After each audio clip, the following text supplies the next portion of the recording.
My name is Glinda. My husband is Derek. He often invites people to our house. He invites his family and friends. He usually does not tell me before they come.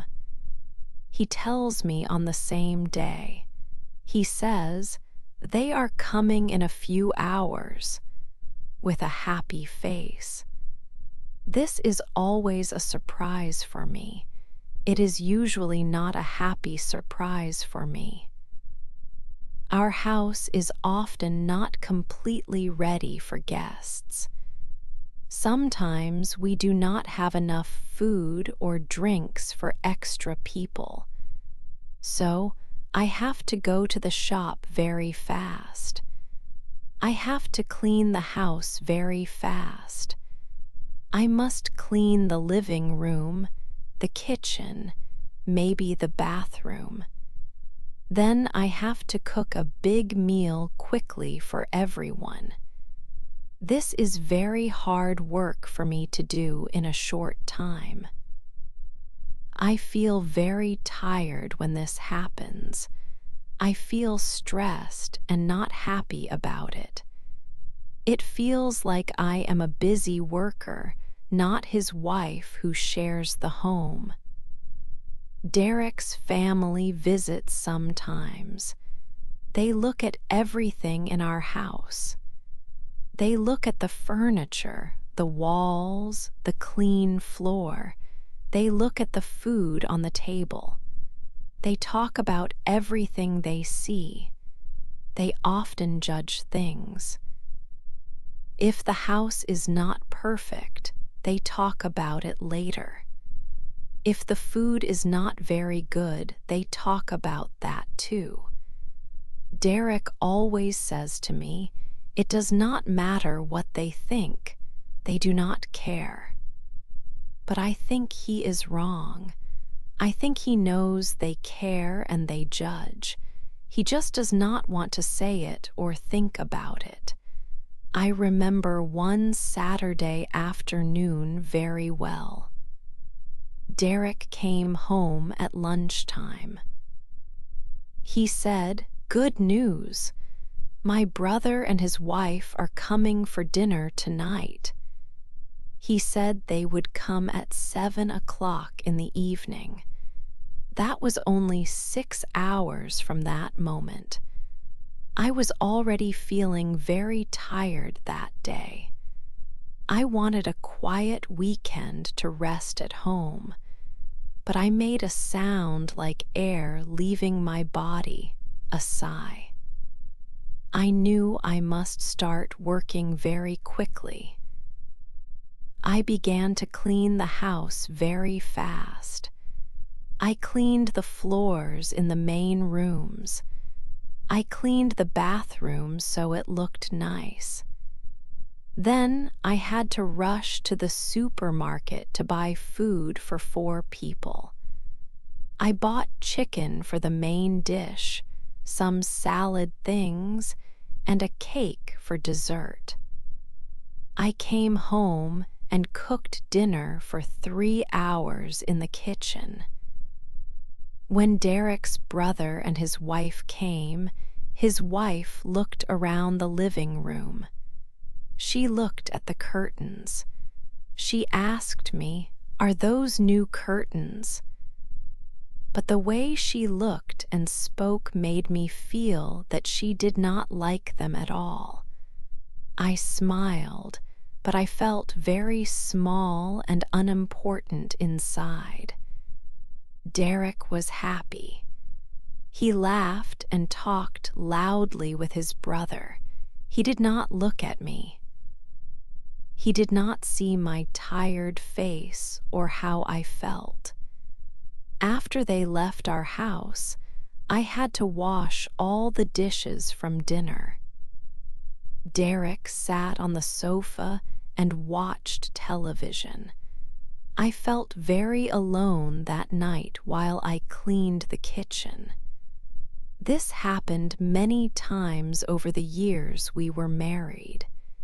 Each time it happened, I was getting more and more tired of it. It felt very unfair to me. My feelings and my time did not seem important to Derek. 2. A hard day. One Friday, Derek called me at work. It was 4 o'clock in the afternoon.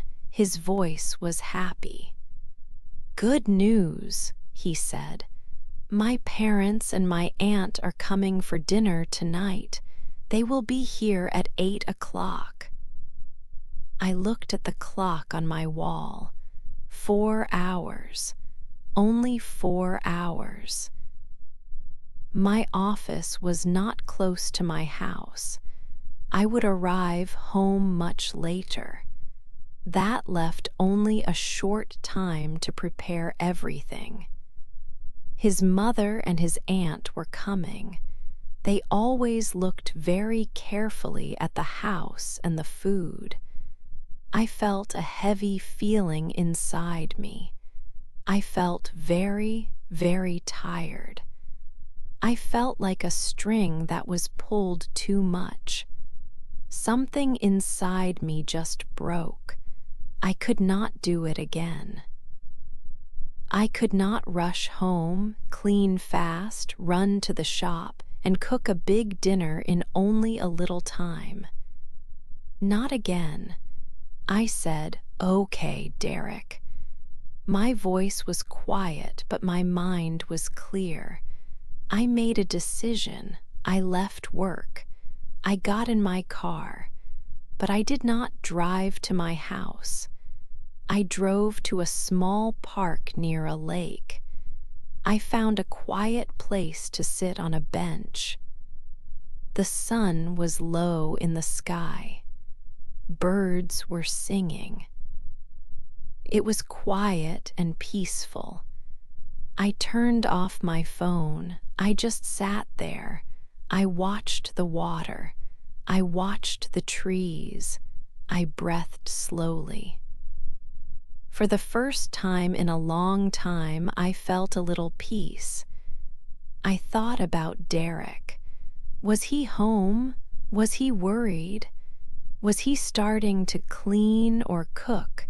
I did not know. I stayed in the park for about 3 hours. It started to get dark. I felt a little afraid, but also a little strong.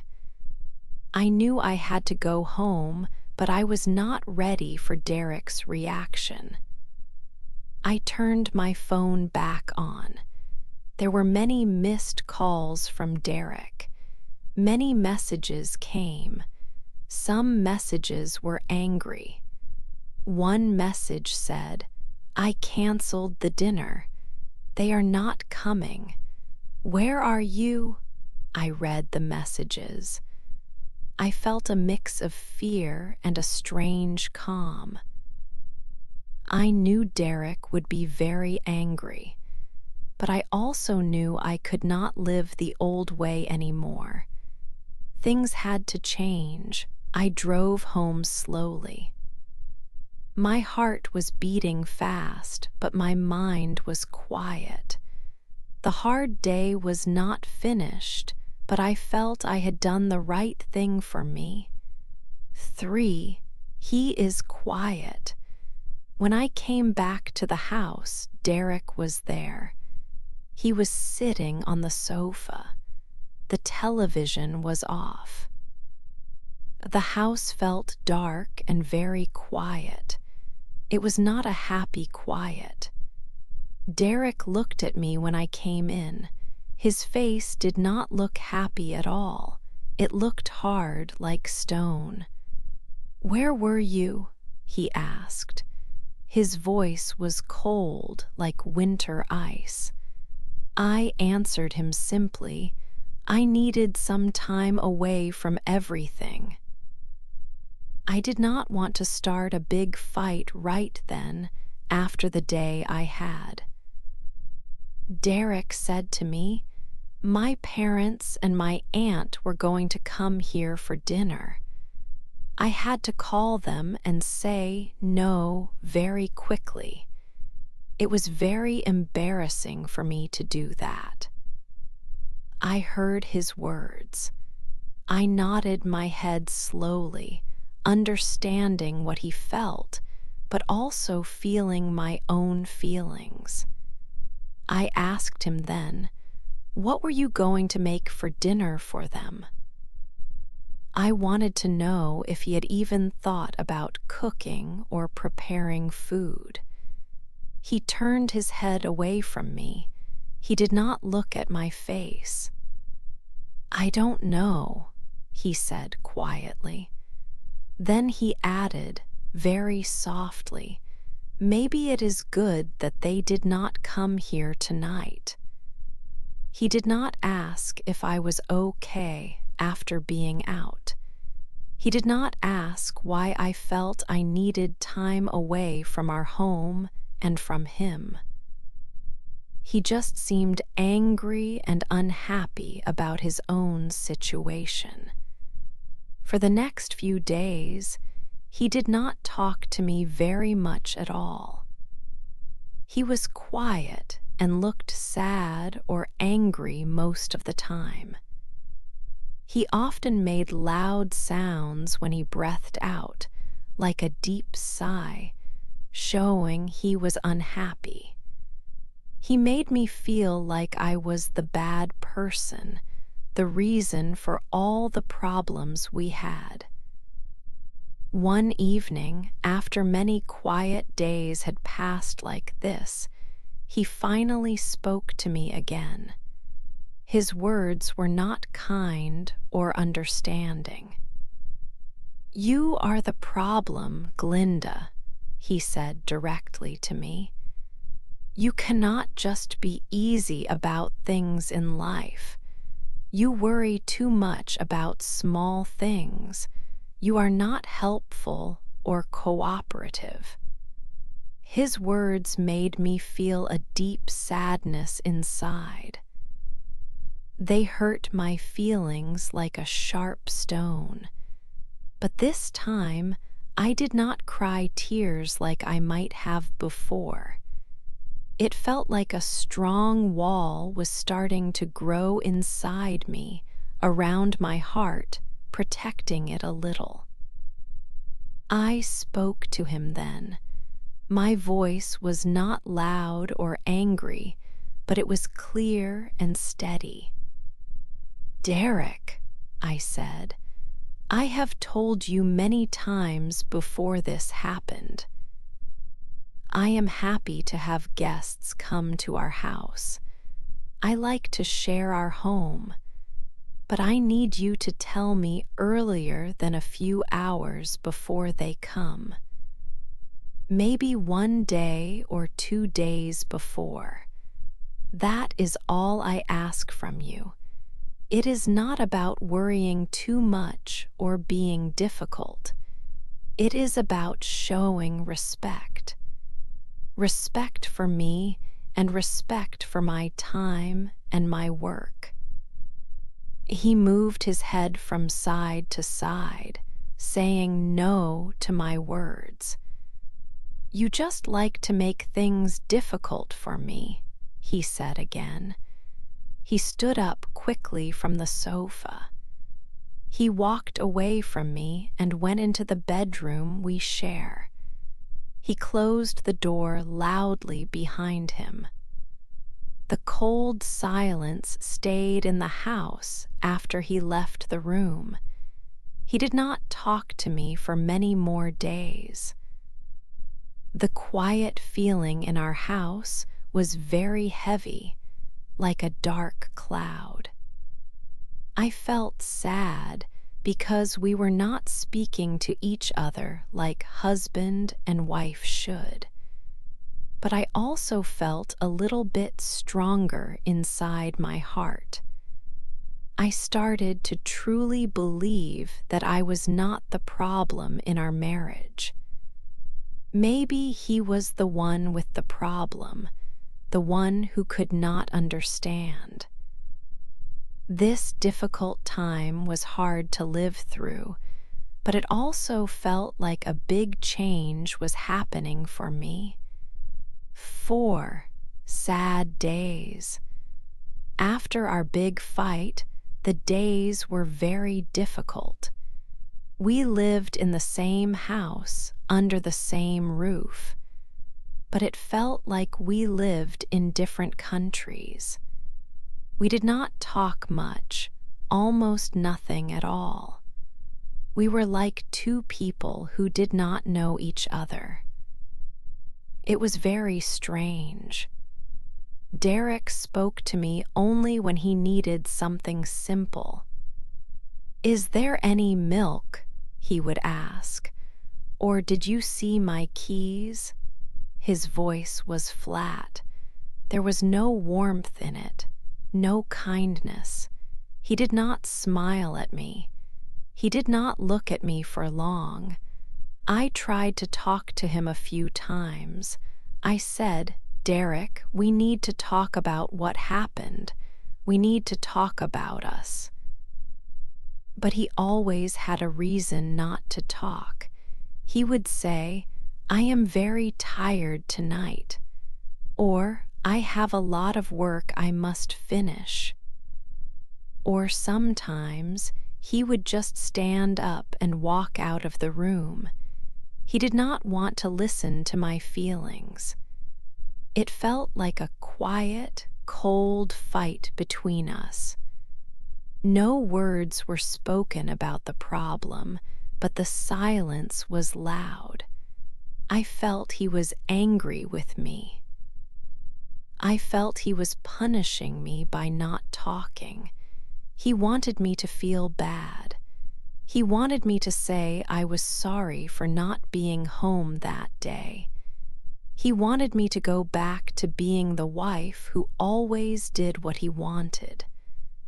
But I knew I could not do that.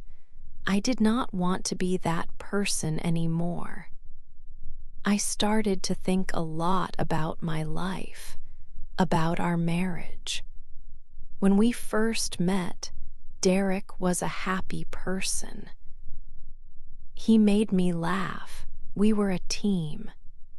Now I felt like I was just someone who cleaned and cooked for him and his family.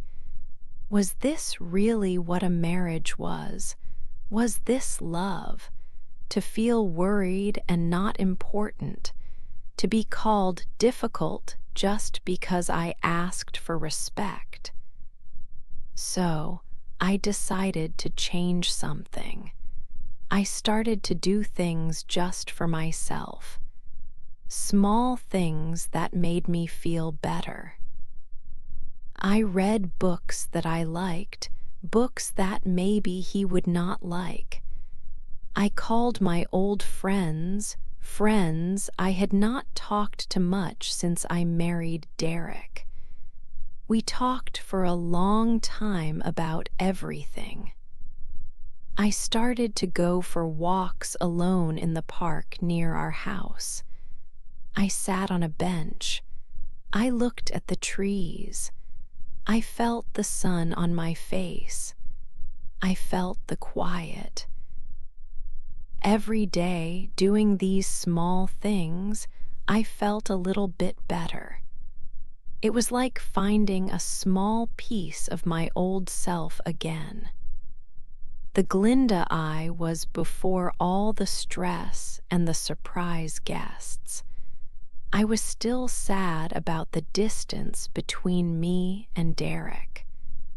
The house felt heavy with the unspoken words. It was not a happy place. Sometimes, when he was not looking, I would look at Derek.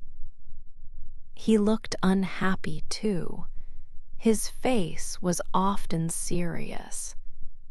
But he was too proud to talk to me, too stubborn to try and fix things. I knew this situation could not continue forever. Something had to change. And if he was not going to be the one to change, then maybe I had to be strong and change things myself. I was sad about the way things were, but I was not sad about the decision I made that day in the park. My time and my energy were for me now, not for his last-minute plans or his silent anger. 5. It happens again. The house was still very quiet. Many weeks passed by. Derek and I did not speak much. We lived in the same house, but we were like two people who did not know each other well. The silence felt heavy, like a thick fog in the room.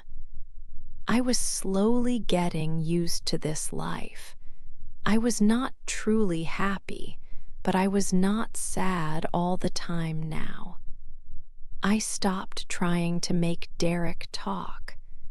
I started to think about myself and what I needed. I made quiet plans in my mind. One Thursday afternoon, I was sitting in the kitchen. I was reading a book. Derek came into the room. He had a smile on his face, but it looked a little strange. It was not a real, happy smile. "Good news," he said. His voice was too loud for the quiet house. "My cousin Martin is here in town. He has a new girlfriend with him. They are coming here tonight for dinner. They will be here around 7:30. I looked up from my book. I looked at Derek's face. I did not say anything for a moment. Inside my heart, I felt a strange calm. It was not the panic I felt before when this happened. It was a feeling of being strong.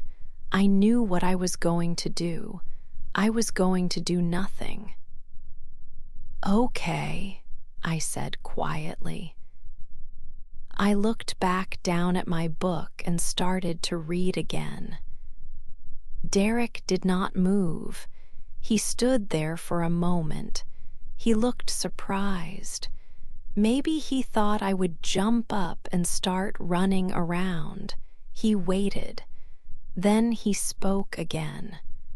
"So, are you going to?" he started to ask. "Going to what, Derek?" I asked him. I did not look up this time. "You know, get things ready for the guests," he said. I put my book down slowly. I looked at him again. I looked right into his eyes. "No, Derek," I said. My voice was clear and steady. "I am not going to get things ready." His face changed very fast. The strange smile was gone. He looked angry now. His voice became louder. "What do you mean you are not?" he asked loudly. "I mean, I will not go to the supermarket to buy food. I will not clean the house for your guests. I will not cook dinner," I said.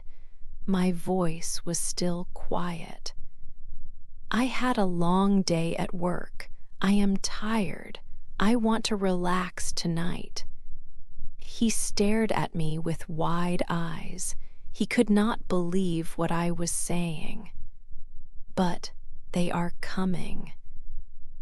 "My cousin Martin, you have to help." "Yes, your cousin is coming," I said again. "You asked them to come to our house. You told me only now. You can prepare for them yourself." His face turned bright red. He was very, very angry now. "Glinda, you must do this. It is your job as my wife. Clean the house now. Go cook food quickly," he shouted at me. I stood up from my chair. I felt my legs were strong. "No, Derek," I do not have to do it, I said. I kept my voice quiet. I told you many times that I need to know about guests before the same day. You chose not to listen to me. So this is your problem. You must prepare for your guests. I walked out of the kitchen. I left him standing there alone. His mouth was open a little. I felt a little bit scared inside because he was so angry. But I also felt a new feeling. It was a feeling of power. This time, I would not run away from the house. I would stay here, and I would do nothing to help him with his last-minute guests. 6 guests come. I went into the bedroom and closed the door. I could hear Derek in the house. He was moving things with loud sounds. He was angry.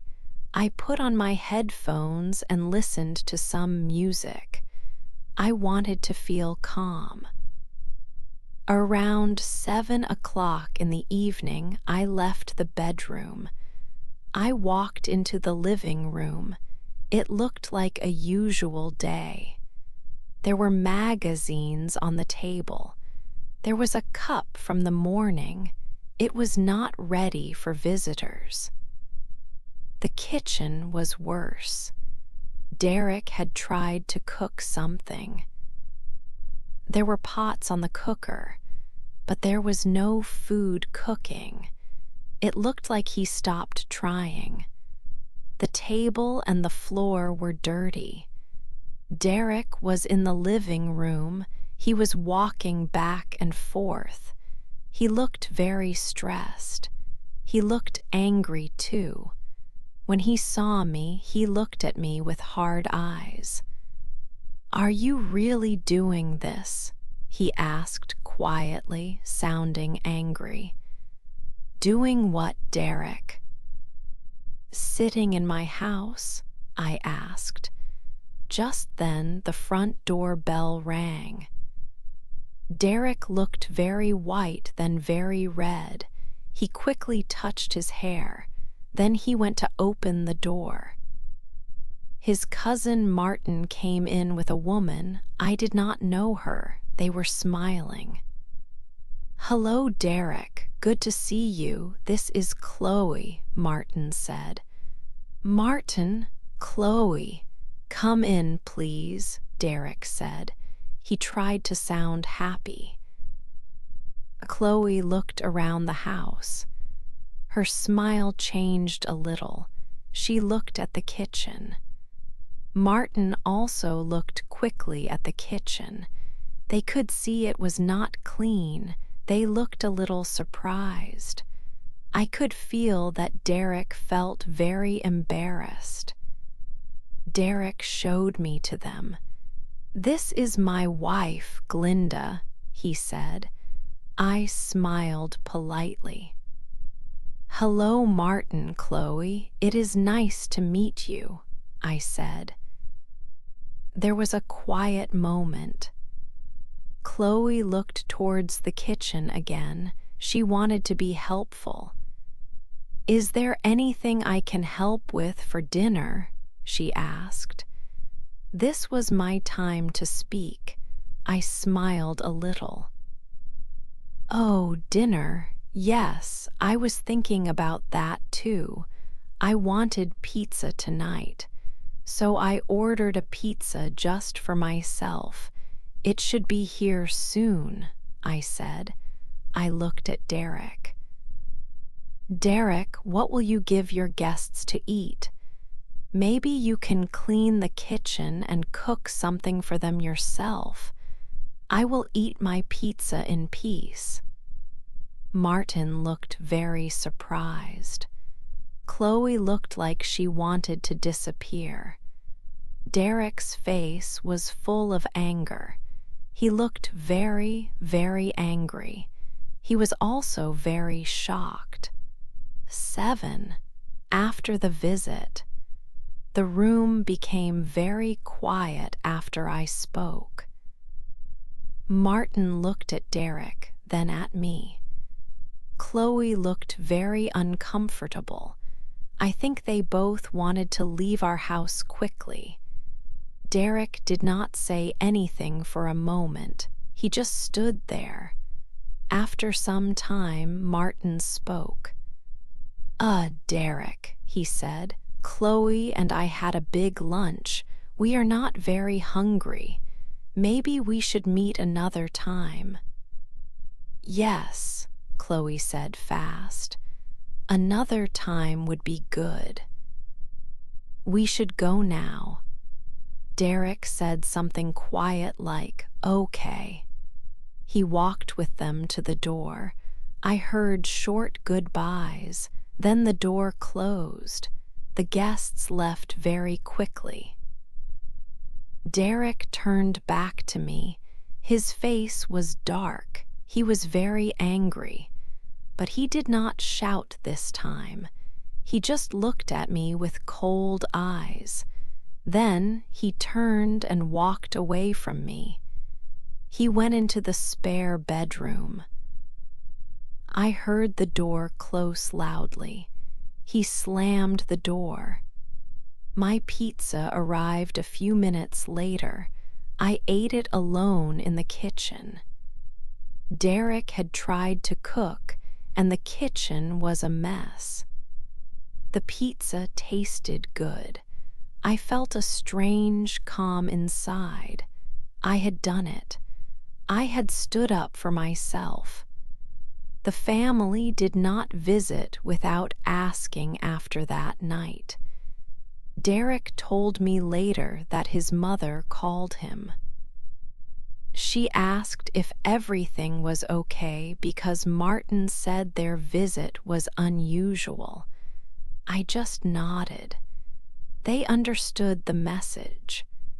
But Derek did not speak to me at all, not one word. If I was in a room, he would leave. He slept in the spare bedroom every night. The silence was complete now. It was not a little silence like before. It was a big wall of ice between us. I knew this kind of silence could end our marriage. I felt a sad kind of peace.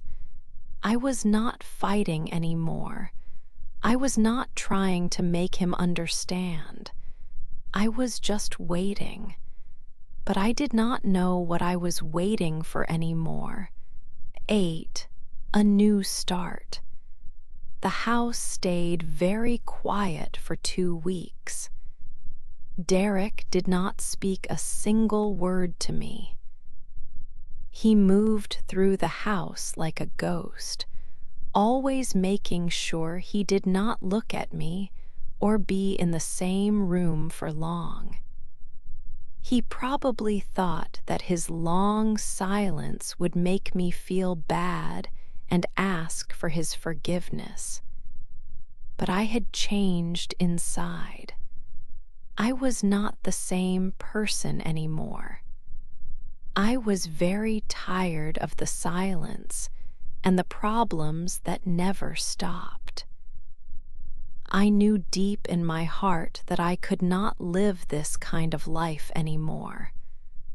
One evening, I was sitting at the kitchen table. I had some important papers in my hands.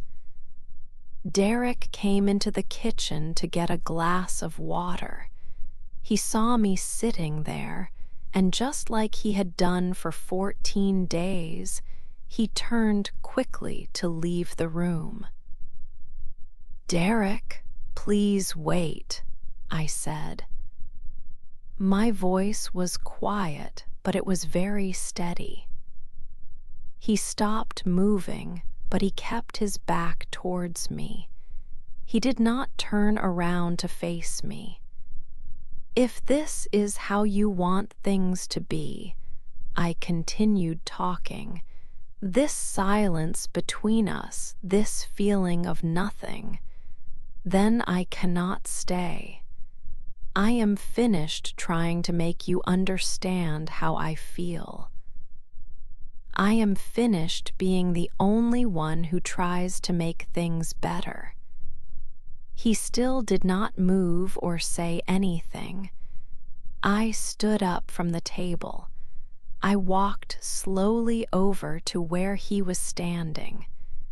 I carefully placed the papers I was holding into his hand. "These papers are for a divorce," I told him. My voice was calm, which surprised even me. "I am completely finished. I will not waste my energy on this marriage anymore. I want a life where I am treated with respect, not just a life where I am expected to work like a servant." He slowly turned his body around. He looked down at the papers he held in his hand. Then he lifted his eyes and looked at me. His face was not angry like it had been before. It was full of great surprise. He looked truly shocked. It was clear he never thought I would actually do this thing. He must have thought I would always wait for him to stop being quiet and angry. "Divorce?" he whispered softly. It was the first word he had spoken directly to me in exactly 2 weeks. "Yes," I said again. I felt a single tear roll down my face. But this tear was not because I was sad about losing Derek. It was a tear for all the time that was lost, for the good things that could have happened but did not.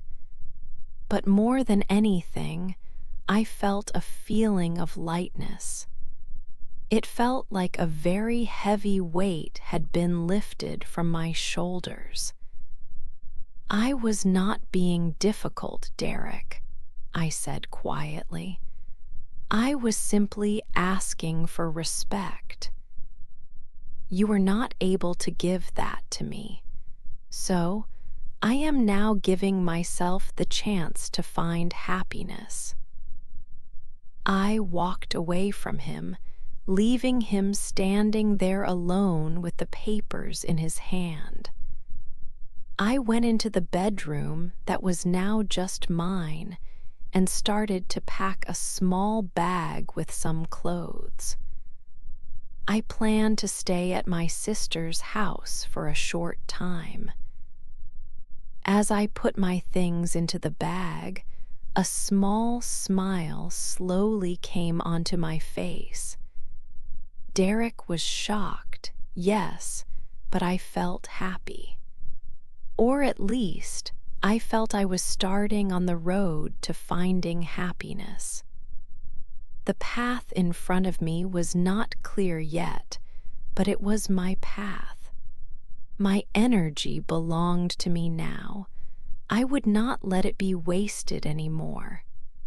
I felt a quiet feeling of hope grow strong inside my heart. This was truly a new beginning for my life.